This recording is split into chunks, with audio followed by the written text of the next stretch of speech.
Good evening and welcome to News Channel 8. I'm Jerome Aegean, and here's some of the top stories we have for you tonight.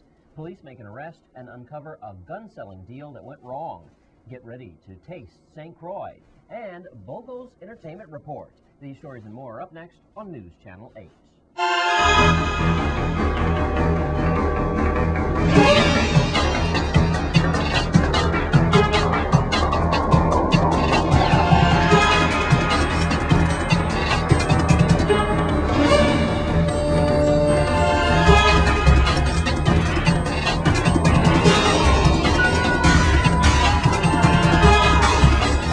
In our top story tonight, a police arrest on St. Croix has uncovered a gun-selling deal that went horribly wrong.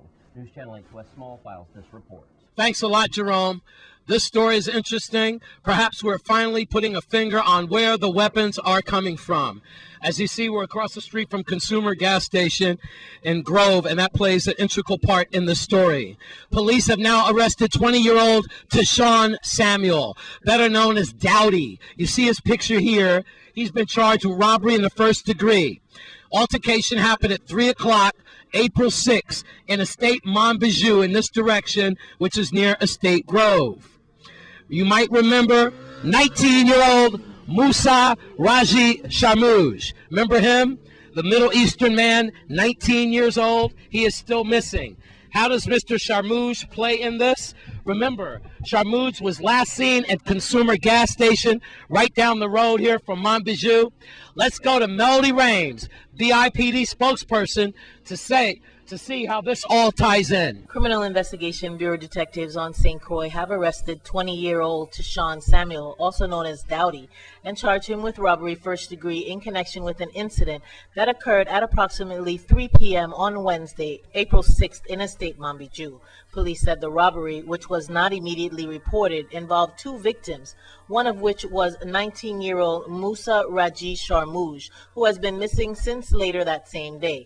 According to the preliminary police report, Sharmouj and another male approached Samuel near a residence in Estate Monbijou and attempted to sell Samuel a firearm. However, Samuel robbed them of the gun. The two men left the area, and Sharmouj was last seen at the Consumer Gas Station in Estate Grove Place, according to witnesses.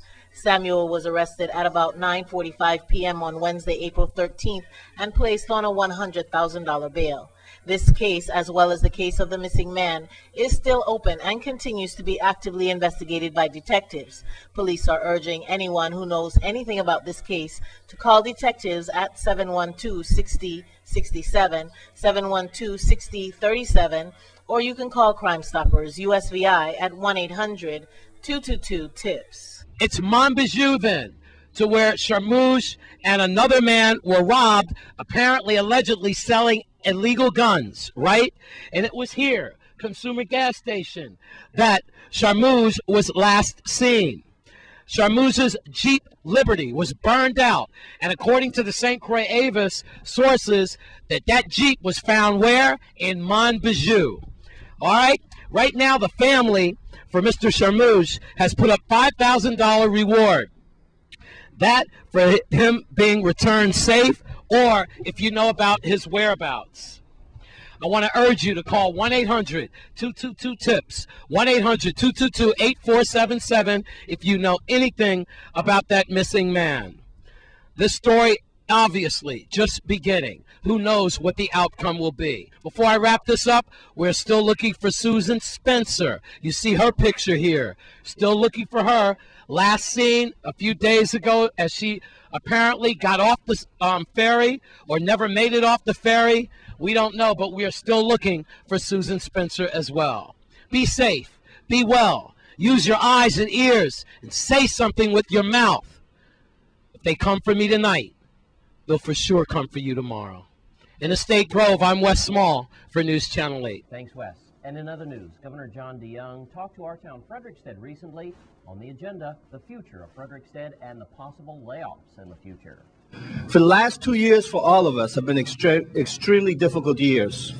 We have tried to articulate to our community exactly what we're going through. And what we are going through is no different than what is going through internationally or nationally. We this year will end our fiscal year with a deficit, a projected deficit of $75 million. For fiscal year 2012, we're going to end with an estimated deficit of $135 million. That does not include, and this is just to give a context, that does not include the fact that we have an unfunded liability of $1.2 billion in our retirement system, which supports over 9,000 retirees. And if we were to fund that on an annual basis, we'd have to increase our deficit by an additional $70 million every year if we were to fund it at the level that we should be funding it. That does not include, for example, that given the amount of changes in employment that have taken place since 2008, that each month we are borrowing, as many states are also borrowing, close to $1 million a month so that we can pay unemployment insurance to those in our community that require those means with respect to feed their families. So those numbers are not even included within the numbers that I mentioned to you.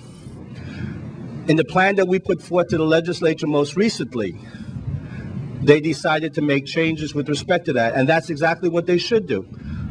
The power of government is within the people, and the people have decided that the legislators will also at the same time look at what the executive has. Some of our ideas they will accept, some of the ideas they will not. No one person, nor does any one of us as the 17 elected officials have the right idea. It's a combination of those ideas that will come to some sort of a conclusion. But even after everything that was done, we will still end this year with a $16.6 million shortfall, which means that within the next month, we will have to make drastic changes, and we will have to make some dismissals. For our community, that is going to be something that has been catastrophic that we've never done before on the scale of which it may happen. Now, what that means is that even with those challenges, we still have to look at what is necessary to grow our community. And we want to thank Governor John DeYoung for making that speech today. And last night was the place to be over at the Divvy for the annual Taste of St. Croix 2011. Here's some highlights. Hello and welcome to the Taste of St. Croix 2011. The sun sets beautifully here almost 365 days of the year, but on one particular Thursday in April, they always have the Taste of St. Croix right on this spot at the Divvy. And as you can see behind me, people are beginning to set up for an outstanding evening here, and we're going to be here to enjoy it. So come along, and we're going to have a great time at the Taste of St. Croix 2011. Well, everybody participates in the Taste of St. Croix. You may not know this guy, but I'll bet you know what his business is and where he's from. This is Ram Singh of Singh's, right down on the main street coming into Christiansted. Everybody knows Singh's. Everybody loves Singh's. What do you got for us tonight, Ram? Well, I got some snapper, some whole snapper, stew snapper.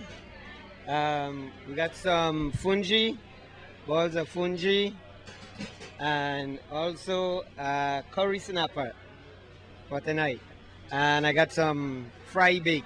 All right. To go with the curry snapper. Well, one of my particular favorite restaurants on the island is also out here tonight, Beachside Cafe, and I'm here with Simone, the mogul of the Beachside Cafe. Simone, tell us a little bit about what you're entering into the competition. Okay, tonight we have a very special appetizer. This is a creative, original appetizer. It's a poached fish with lots of vegetables and spice, and we call it the Geisha Hey Moho. Napoleon, what do you got going on over here? Well, we got some red velvet cake, we got some pumpkin cheesecake, we got some double chocolate cake, we've got some tomato basil soup, and we also got our famous penne pastas, chicken and shrimp. All right, so what are you entering in for the contest this tonight? Our soup and our pumpkin cheesecake. And so soup and cheesecake. Yes. Soup and cheesecake. Congratulations. We'll see who's the winner in just a bit. Thank you very much. Of course, just a few to mention was, of course, Blue Water Terrace getting first place for best presentation. He called it, as you saw in the interview earlier today, as well as best entree, going to a surprising win with Tavern 1844, a new entry, hasn't been seen before. So I'll have to get over there and try their entries. Lots of great winners, and we want to congratulate everybody who came out to participate in the 2011 Taste of St. Croix. It's a great turnout. It's a great event, one of the biggest ones we have here on St. Croix, and it's always fun to see and greet and be a part of it. I'm Jerome Aegean with Channel 8 News. Thanks for joining me at the Taste of St. Croix 2011. Well, congratulations to the winners of the Taste of St. Croix 2011. And the annual religious message from the Jehovah's Witnesses is here. News Channel 8's Wes Small has the details. Thanks a lot, Jerome. Kind of ducking the raindrops as we have a blessing out there. And we are at the Kingdom Hall, Jehovah Witness, here with Mr. Tutine and Mr. Acevedo as well. All right, and we're going to get right to it because we have a special Easter message. Well, they usually come out around this time, all about Jesus Christ and some information. Thank you, sir. Thank you, Mr. West. Good evening to the news audience. We come to invite you to the annual event celebrating or observing the death of Jesus Christ. He commanded his followers to observe it once a year. And this year, according to the ancient Hebrew calendar, it falls on April 17th. So in Christianstead, you're invited to come on Sunday evening at 8 p.m. in English, and in Frederickstead here at this Kingdom Hall, same time, 8 p.m. In Spanish, Mr. Acevedo is going to explain that to the Spanish audience. And Mr. Acevedo, in Spanish? Yes, we like to say it in Spanish, so I'll go into it right away. A los testigos de Jehová queremos invitar a toda la comunidad que habla español a nuestra reunión el domingo 17. Se llama la conmemoración de la muerte de Jesucristo en los salones del reino de los testigos de Jehová. Aquí en Carlton, North Carlton, en el Salón del Reino, y el de Christianstead, número 7, Orange Grove. Será a las 6:30 o 6:15 de la tarde. Y esperamos que puedan venir para entender mejor lo que Cristo hizo por nosotros. Así que bienvenidos y muchas gracias. Thank you very much. All right, there again with Pastor Acevedo and also Mr. Tutine from the Kingdom Hall in the State Carlton, Jehovah Witness. Have a good weekend. I'm Wes Small for News Channel 8. And when we come back from this break, we'll take a tip from a local businessman. Could help you out financially. Stay with us.